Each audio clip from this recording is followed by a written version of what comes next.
चमचमीत खमंग रेसिपीसाठी रुचकर मेजवानीला सबस्क्राइब करा आणि बेल आयकॉनवर क्लिक करा। डाळ म्हटल्यावरती बेसिक डाळ ही असतेच, जी आपण आंबट डाळ बोलतो किंवा गोड वरण बोलतो आणि प्रत्येक स्टेटची वेगवेगळी डाळ असते। अशीच मी नॉर्थची एक डाळ तुम्हाला दाखवणार आहे, ती म्हणजे दाल मखनी। पॅन गरम करत ठेवलाय, त्यात मी घालणार आहे बटर आणि ऑइल दोन्ही, कारण ही रिच ग्रेव्ही आहे त्याकरता आपल्याला बटर हा जास्ती प्रमाणात घालायचा आहे। 2 टेबलस्पून बटर, दाल मखनी मधला मखनी म्हणजे हा बटर। आता घालूया 2 टेबलस्पून तेल। बटर मेल्ट झालंय, त्यात मी घालणार आहे 1 टीस्पून शहाजिरा। ह्याच्यात शहाजिरच घालायचं असतं कारण त्याचा फ्लेवर खूप छान येतो। नेक्स्ट घालायचं आहे 1 टेबलस्पून बारीक चिरलेला लसूण। सौते करून घेऊया। लसूण थोडा गोल्डन झाला की आपण त्यात घालूया वाटलेले टोमॅटो। हे 5 टोमॅटो आहेत मीडियम साइजचे, हे बारीक वाटून घेतलेले आहेत। आता हे टोमॅटो आपण शिजून देऊया, झाकण ठेवूया, साधारण 5 मिनिटं लागतील। 5 मिनिटं झाली आहेत, बघूया आपले टोमॅटो शिजले का। झालंय, टोमॅटो छान शिजला आहे आणि बाजूनी असं तेल पण सुटलेलं आहे।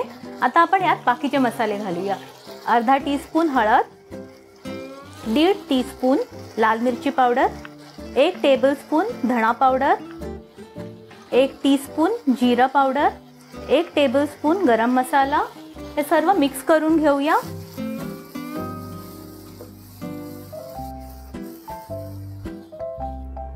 इथे मी 1.5 वाटी काळे उडीद घेतले आहेत आणि पाव वाटी राजमा घेतला आहे आणि राजमा मी छोटावाला घेतला आहे।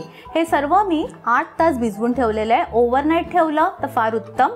आणि नंतर मग त्यात मी 4 कप पाणी घालून कुकर मध्ये साधारण 6 ते 7 शिट्या घेतल्यात, म्हणजे कम्प्लीटली शिजलं पाहिजे। आता हे मी या आपल्या मसाल्यामध्ये घालणार आहे, मिक्स करून घेऊया।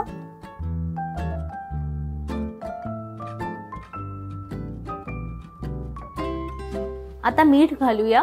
मी साधारण 1 टीस्पून मीठ घालणार आहे, ढवळून घेऊया।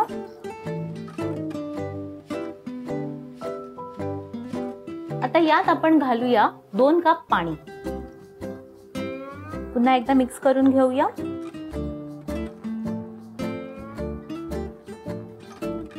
आता आपण ह्याला झाकण लावून साधारण 35 ते 40 मिनिटं शिजून देऊया।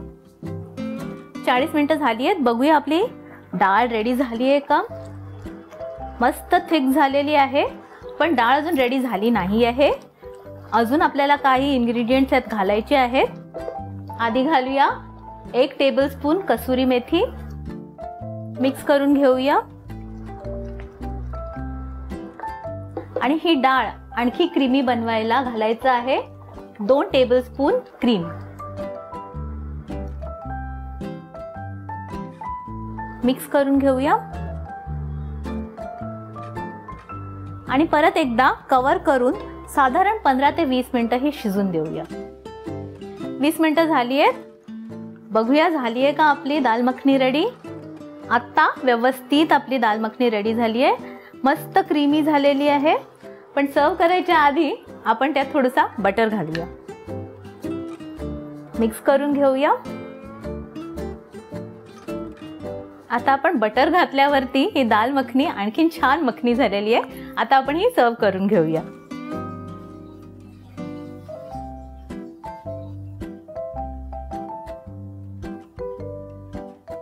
आता या दाल मखनीवरती आपण थोडं क्रीम घालूया।